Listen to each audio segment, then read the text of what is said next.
Treneri, sunki pirma rungtynių pusė, ką didžiosios pertraukos metu ten Rūbiniai sakėt, kad komanda trečiame kėlinyje išėjo visiškai kitokia? Fiziškumas ir kūno statymas kiekvienoje situacijoje gynyboje. Čia pagrindinis dalykas ir pradžioj rungtynių įsivėlėm į tuos bereikalingus kalbėjimus tiek su teisėjais, tiek su varžovais. Kai pradėjom žiūrėti savęs, negalvoti apie varžovus, žiūrėti, ką mes turim geriau padaryti, tiek gynyboje, tiek puolime. Tas skirtumas pradėjo suktis į mūsų pusę. Gerai žinom Vilkaviškio komandą, gerai žinom savo komandą. Nieks čia sezono gale per daug nepasikeitė, jie žaidžia tokį patį krepšinį, mes žaidžiam tokį patį krepšinį. Labiau reikia mums pradėti žiūrėti save, žiūrėti savo problemas, ar ne, su kuriomis susiduriam ir mažiau kreipdėmėsi į varžovus, nes kol kas pirmos dvi rungtynės ir buvo ant to, kad mes per daug galvojom, kaip varžovai reaguoja, kaip jie ką daro, ne susitvarkėm su savo emocijom, su savo žaidimo situacijom, nežaidėm to, ko reikia. Dabar pradėjom žaisti savo krepšinį, greitą krepšinį su tam tikrom situacijom ir matom, kad galim laimėti, mums tas buvo svarbu patikėti, bet dabar žiūrim į kitas rungtynės. Aš dar negaliu neakcentuoti, per pirmas dvi rungtynės atrodė turėjot problemų su varžovų taškais greitose atakose, šiandien šį jų ginklą tarsi ir eliminavote. Vienas pagrindinių akcentų buvo prieš rungtynės turbūt.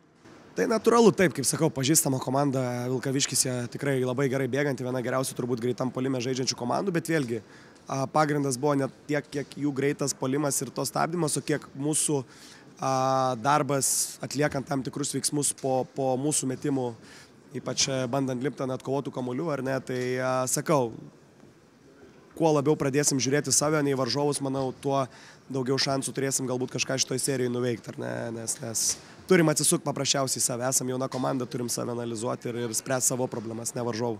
Kalbant apie tą pačią energiją, negalim nepaminėti Kristupo Smirnovo impulsas šiandien, kaip energetiškai atrodė jūsų akim?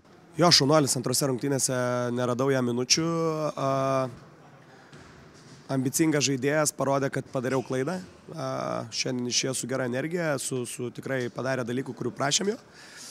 Užsitarnavo šansą žaisti kitose rungtynėse. Tai gali ruoštis, sakau, mano respektą ir požiūrį pakeitė kažkiek, ar ne, jeigu ruošęs gaus šansą vėl. Treneri, visai nebloga pirma rungtynių pusė, kas ten atsitiko po didžiosios pertraukos? Tai nieko neatsitiko, manau, mes visus keturis kėlinius žaidėm, taip pat šiandien tikrai ne savo žaidimą leidom žaisti Žalgirio komandai, kaip jie nori, tai taip ir gavosi.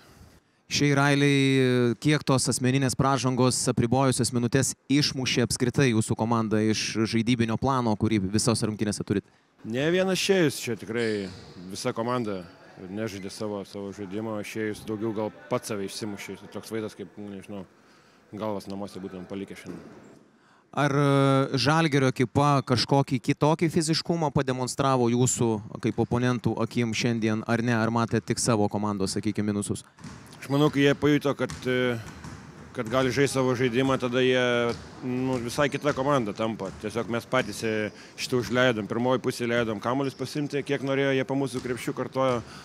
Antroji pusė, sakau, dažnai pamesdom galvą, kur atrodo vyresni, turėtumėm sužaisti protingiau, bet gavosi atvirkščiai. Šiandien nepavyko Kaune atšvęsti Roko Stankevičiaus gimtadienio, tai galbūt sekmadienį Vilkaviškyje Tito Pažarausko švęsim? Galbūt, tikiuosi. Tai dabar turim progą pakviesti Vilkaviškio sirgalius sekmadienį ir dar kartą pagerinti lankomumo rekordą Vilkaviškio sporto centre. Taip, tikrai kviečiu visus mylinčius krepšinį, susitiksim Vilkaviškio sporto centre, jūsų palaikymas labai reikalingas tikrai.